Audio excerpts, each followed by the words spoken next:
Welcome to HBCU Her Voice, a place where we celebrate the powerful voices and stories of remarkable women from historically Black colleges and universities.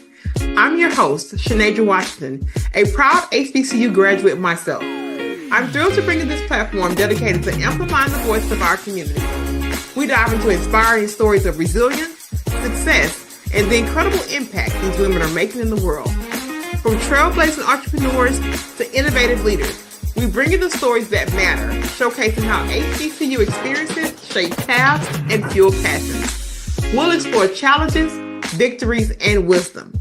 Whether you're an HBCU alum, a student, faculty member, supporter, or simply someone who believes in the power of diverse voices, we are so glad to have you. So listen up as we share insights, celebrate achievements, and uplift our community. Together, we can inspire the next generation of leaders and ensure our voices are heard loud and clear. A grand welcome to HBCU Her Voice. Hello, everybody. We are back with another fabulous episode of HBCU Her Voice. You already know I am your fabulous host, Shanadra Washington, based in the beautiful city of Houston, Texas. And what y'all know already, this is one of my favorite places to be. And we have another amazing guest. I don't skimp on my guests. Y'all know that. So I'm very excited, as always, for this guest. You know the drill. She's going to come right in, tell us her name, where she's streaming from, which HBCU she's repping, whoop, whoop, and kick right into her story. Without further ado, here's our amazing guest. Hello, my name is Allison Joyner. I am a freelance journalist and content strategist streaming from Atlanta, Georgia, and I am a graduate of the illustrious Clark Atlanta University, founded in 1988 after the consolidation of Clark College and Atlanta University. So my HBCU story actually starts way before I was born. I kind of wanted to share today that I am blessed to be a fourth generation graduate of an HBCU. I like to tell people about that because I'm really proud of it. The way I found out is when I am currently writing a book about my father and trying to go a little bit more deeper into his family history. And I came across some recordings from one of his cousins who did genealogy. And in the readings, I find out that my great grandparents on his side, on my grandmother's side, the Dumas side, it was Isaac Lafayette Dumas and Lavinia Standback Dumas, both graduated from HBCU. So Isaac first graduated from Knoxville College, and then he graduated from Tuskegee Institute, which is now Tuskegee University. And Lavinia Dumas, she graduated from Tennessee A&I College, which is now Tennessee State University. And then going back more, finding on my father's other side, his grandfather, Oscar Albert Joyner, was a doctor who started at South Carolina State University and then went to medical college at Meharry Medical College. And my great-grandmother, Ruth Griffin Joyner, graduated from Knoxville College. So it's so shocked. I was very shocked to find out that this part of my culture, this part of my life includes HBCUs. I always knew that HBCUs were deep in my blood, but now since it goes back several generations, more generations than I thought before, it's even more special to me. And it's been very incredible. I use HBCUs as my muse. I am a freelance journalist with a concentration of higher education, specifically historically Black colleges and universities. And just the love that I've grown from my parents, who also were generational graduates. And then my dad, he graduated from Tuskegee Institute, now Tuskegee University. And my mom from Alabama A&M. And they always instilled in me the rich history of their institutions, especially going to events, especially football games, basketball games, and homecomings. And when it was time for me to start looking for college, my dad pretty much kept it pretty simple. He said, "You can go anywhere you want, but I'm only paying for an HBCU." So, a 16, 17-year-old girl with pretty much no job, that was really scary to me. So I went into full speed ahead looking for what I wanted to do in my life, and then deciding how I was going to go to that point. I had always been involved with television, and so I knew I wanted to go into that. When I took a college tour through the Atlanta University Center, and our last stop was Clark Atlanta University, and they told me that they have a really great communications department, and they took me through the school of communications. I was like, this is where I'm going to be. And so, here I am today, just living my dreams. First off, Allison, you got that communications voice. Like you, yeah, you sound like the communications type vibe. That's what you're giving here. So very beautiful voice, very good on that presenting. So good for that. But one of the things Allison said, pretty much HBCU is in my blood. I've gone back generations, and then Daddy said, "Mm-mm. Were you going to HBCU? You don't have a Go. choice." Mm-hmm. And she jumped right into that. I want to ask you a little bit about this process of writing a book about your dad. Why is that important for you? And where are you in that process, and what do you think you need to basically get this product out? Well, thank you for asking. And thank you again for having me. I started thinking about writing a book maybe a few years after my father passed away, Al Joyner, a very amazing man. We actually, our family were franchisees of McDonald's franchisees, and we had as many as 22 restaurants that we had in Jackson, Mississippi area. Um, Things kind of changed once my father passed away in 2015. And so my mom, my sister, and I decided to make that decision to move on to the next chapter of our lives. Um, Losing our father was a very big loss, not just for us, but for our business also. Um, had this amazing spirit and very charismatic, lit up a room, and uh, every moment was filled with purpose, I would say. And I think one night I was like, oh my goodness, there's going to be this world who does not know who Al Joyner was. So I want to make that a mission to let people know about him. So I started writing a book. It's about the relationship that I had with him. Of course, a father-daughter relationship, which is definitely something I think should be cherished in our community. Um, and so I just lost my train of thought. With writing the book, it's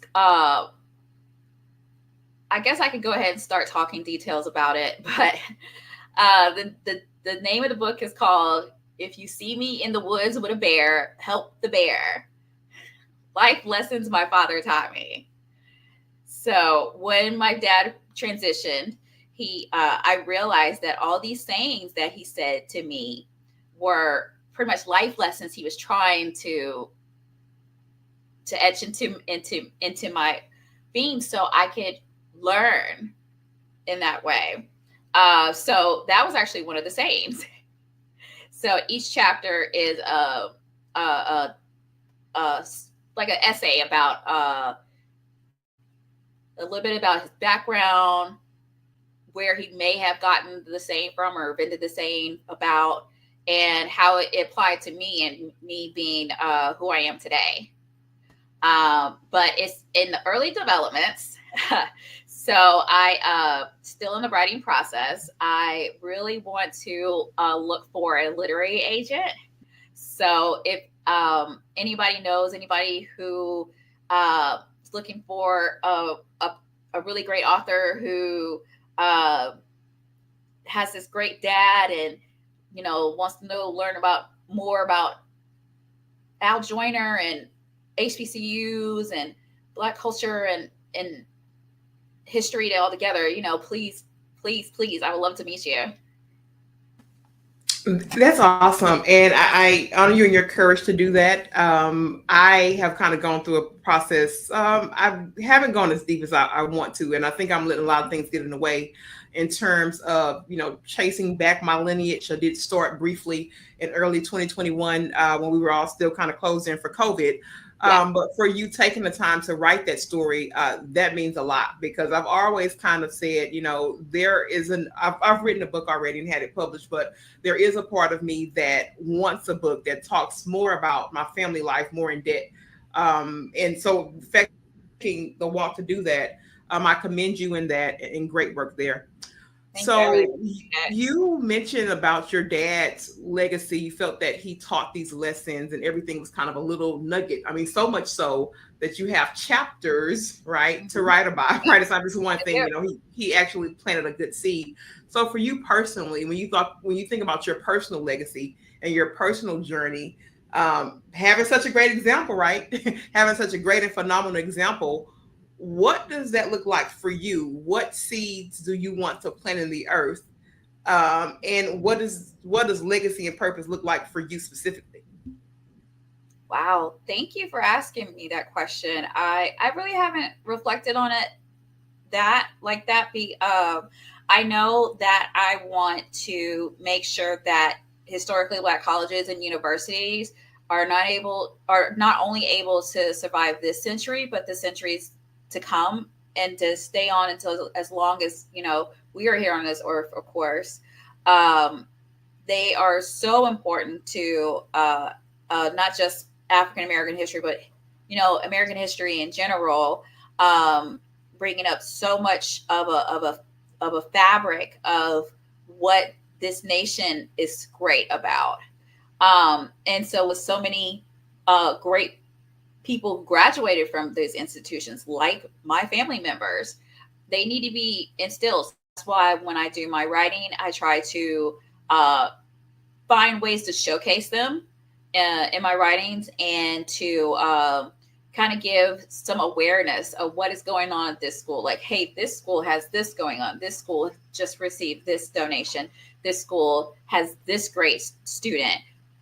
So that's really my inspiration for doing it. And I hope it leaves an impact to where they are able to thrive far, far after we are gone, and to where we can also,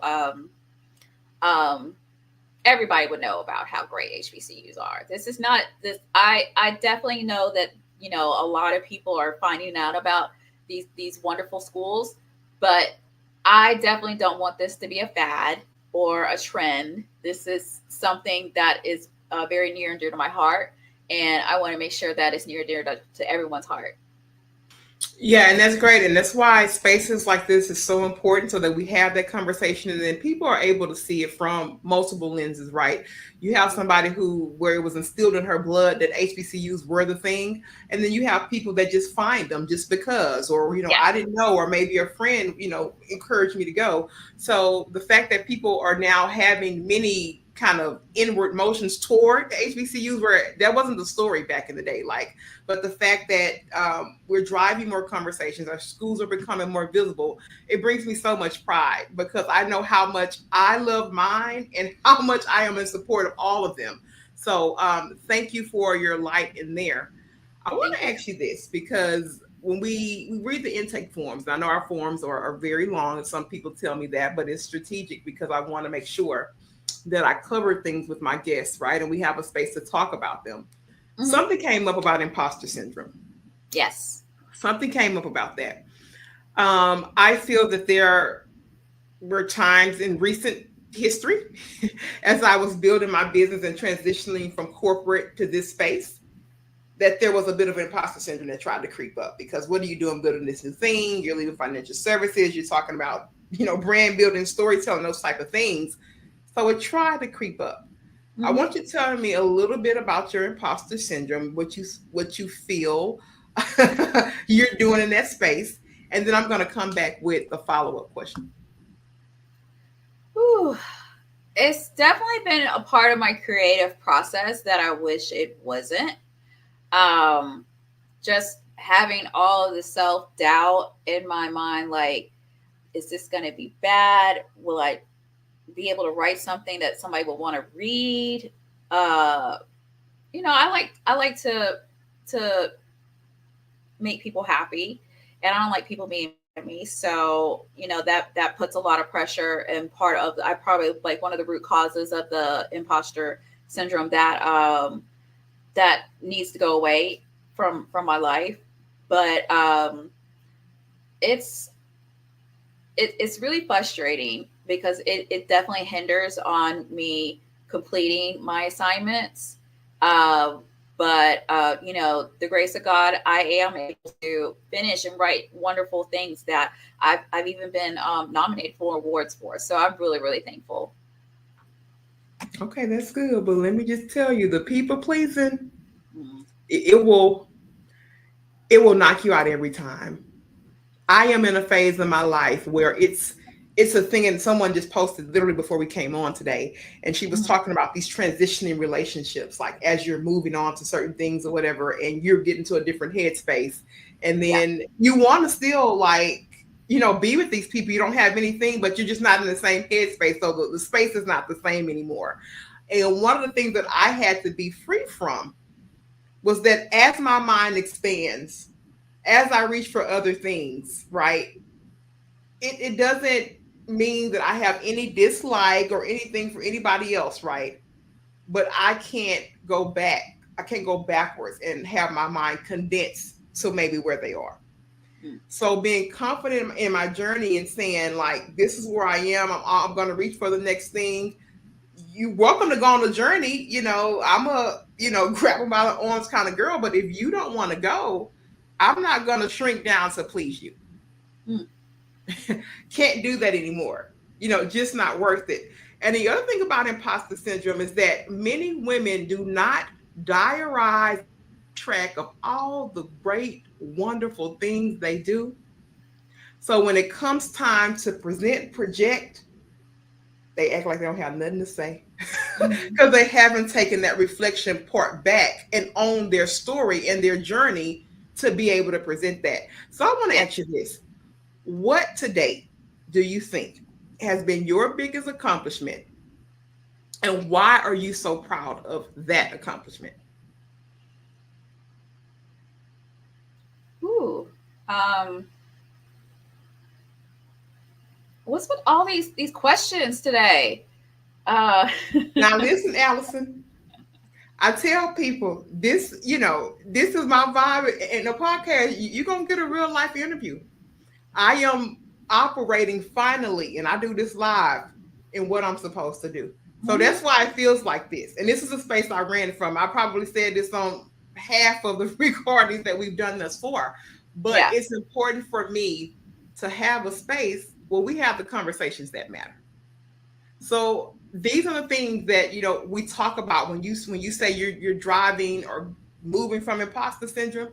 You got to think about all the great things that Allison has done, and that could be the key to setting you free. So that's why I'm asking you about these accomplishments so that you can dig. Mhm. Well, I think the greatest accomplishment I have is that so far I have written about I think about 60 of the 107 remaining historically Black colleges and universities today, and the number is going. I honestly I have not written anything about Houston Tillotson, but it is on the list, so that's going to be something. But that's just my process with um, showcasing these schools. Of course, some schools get a little more attention more than the others, but I try really hard to make sure that I can shine a little light on as many as possible, especially when it's promoting to different various publications. Okay, that's good. So what you need to be able to write about Houston Tillotson? What you need? Yeah, let's you do you have any contacts with the communications department? I'm pretty sure I can make it happen. I'm building relationships now. I'm talking to the alumni and potentially the president here in a week or so. Really to get. I told him, I said, now when I do it, I'm gonna be serious. So possibly to get out there and have a space for us to talk about these schools, because I know my particular school is a smaller one. Mm-hmm. It doesn't get the a lot of the And not attention, in Houston. And and it's it's not. not. And it's not even spelled like Houston. It's like it's in Austin. So it was it was a thing for me when I thought about this concept. I'm like, okay, now one thing for sure, they will hit this school more often. I will also to go and dig for my institution to find women to bring to this space. I'm like, what can I do from my seat and my part to drive the conversations and bring more people around. So this is one of the ways that we can do that. So yeah, we definitely need to talk. I'm always going to say, hey, you can always write about my school. If I reach out, you reach out, we can make I things am happen. ready. I am ready. Okay, Let's for sure. That is awesome. On your form, you mentioned something about starting over. You go. said starting over can be hard. Mm-hmm. Yes, it I can. feel like I feel like I just started over after leaving 13-year financial services career. And that to me felt like I kind of had just been picked up and dropped somewhere else. Had no idea about what it took to be an entrepreneur. Had no idea what it meant to brand. Everything was new. I didn't have that groundwork. Okay, so for me, thankfully for me, I am a researcher. I'll read everything. I'll raise my hand. I'll do the task, even if I'm scared. I'll do it. What do you think is the most fearful part about starting over? Ooh. You always want to know where you're going to land whenever you jump somewhere. Am I right? Going into the unknown is just saying the unknown. Is it's scary to me at least. So definitely, you always want to know where you're going to land, but you don't know because you're starting over. You're starting fresh, and you have this opportunity to do something that gives you passion. Um, it and to make sure that's able to be where you can sustain a living. Uh, Definitely scary also, but thank goodness I've been able to do that, and I want to encourage other people to do it also. Yeah. And a lot of what we talked about, the imposter syndrome, the fear of starting over, it keeps people bound. Mm-hmm. And another great space, for this podcast is it showcases women who have gone into unknowns and have been wildly successful, right? And hopefully that's part of my journey and my story. So when I can sit here and talk about women from our institutions who have done some really great things, Allison, I'm talking Mm-hmm. about some amazing, our guests have been amazing thus far. I'm always encouraged and inspired. So these questions are to drive the notion that it may not look familiar, it may be scary, but you have to put one foot in front of the other and go, especially if it's passion driven. I can't Mm-hmm. stress that enough. So, Allison, what's next for you? We know you have the book. We know that that's a thing that's big for you. And I know that you're working Yes. diligently. Is there anything outside of the book that you're working on that you want to shed some light on, or just anything that you're building? We're happy to, expose that to our audience. We want to hear what's next for you. Well, thank you so much for this opportunity. I would love everybody just to check back into my Instagram at the Allie Nicole. That's the THE Allie ALLI Nicole NICOLE. Just check and see what happening there. I mentioned a lot about father-daughter relationships. I've mentioned a lot about HBCUs, stuff that's going on with my career as far as journalism goes, and just a little bit about Allie. So That's amazing.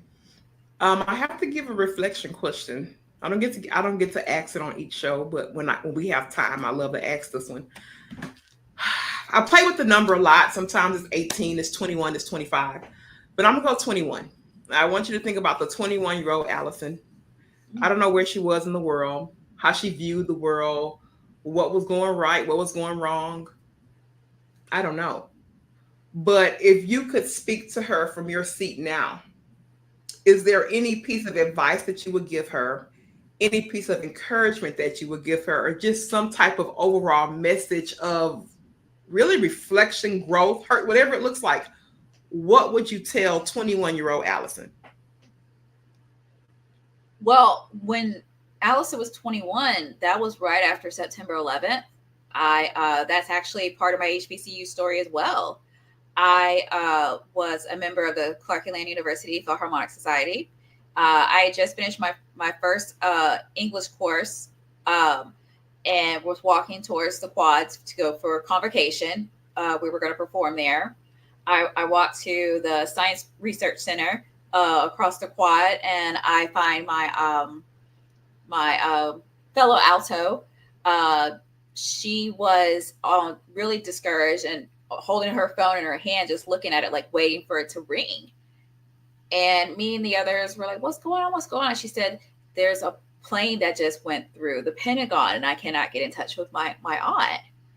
And it was just really confusing how, something so large as the Pentagon could be, first of all, attacked with an airplane. So we went right into the convocation. We kind of abbreviated a little bit, because then that's when we heard that other planes had fallen in Pennsylvania, and then the two in the World Trade Center in New York. So it was a very stressful, very chaotic, very scary moment for America. And with us being outside, we didn't know if another plane was going to fall on us while we're trying to sing "Lift Every Voice and Sing." So the classes were suspended for the rest of the day.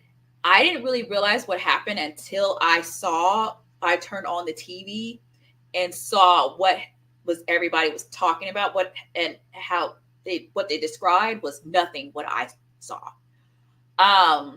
That was a very serious. I'm sure you remember your where you were during September 11th, and I just want to tell her that you are safe. You are safe. You are loved, and you are protected. And there's nothing that is going to happen to you, and That's good. That's good. And you know what, Allison? I didn't expect the interview to take that turn I know because I've never. I'm sorry, seriously, I've never said that out loud. I love it. This is a space for it. I never know. That's why I tell you I don't do scripts. I never know what my guests will tell me. So that's a very vulnerable place that you went, and I didn't expect it to have a reference to September 11th, because I surely remember where I was on September 11th and how confused I was. It was more confusion. If I can say any other feel, not even fear, because I didn't know what to fear. I didn't know what really had happened, right? There was just a blanket of confusion that was over me. And I think the fact that even like years later, decades later, it's still one of those things that really, really hits hard.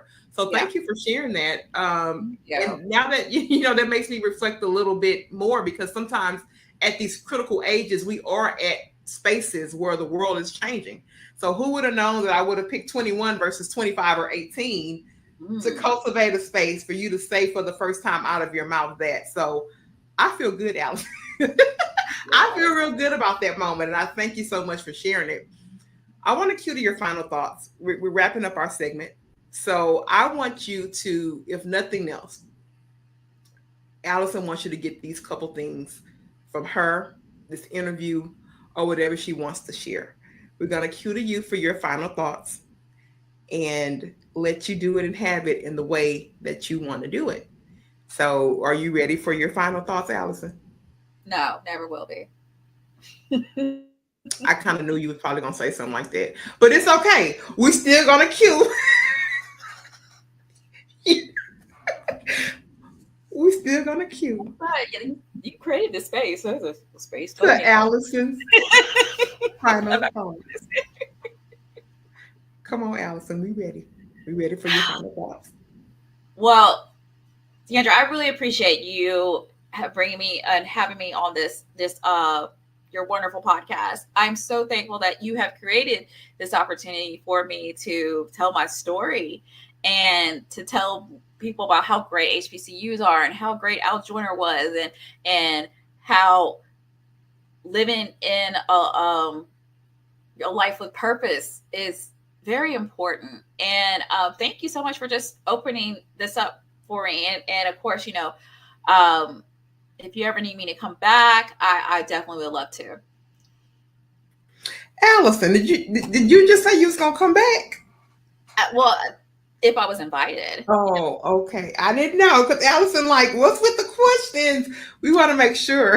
I'm gonna just jump into somebody's podcast and say, "Hey, I'm here." I got to be invited. I'm a lady. Yeah, of course. If I need you, I know how to find you now. So that's the good thing about this. But guys, I want to thank you really wholeheartedly for tuning in to another wonderful episode of HBCU Her Voice. I said at the beginning of the show, this is one of my favorite places to be. And I hope that you can tell that in the work that I do. But until next time, I want to always encourage you to let your voice shine. It matters. And we will see you again for another fabulous episode. And we are out. Bye.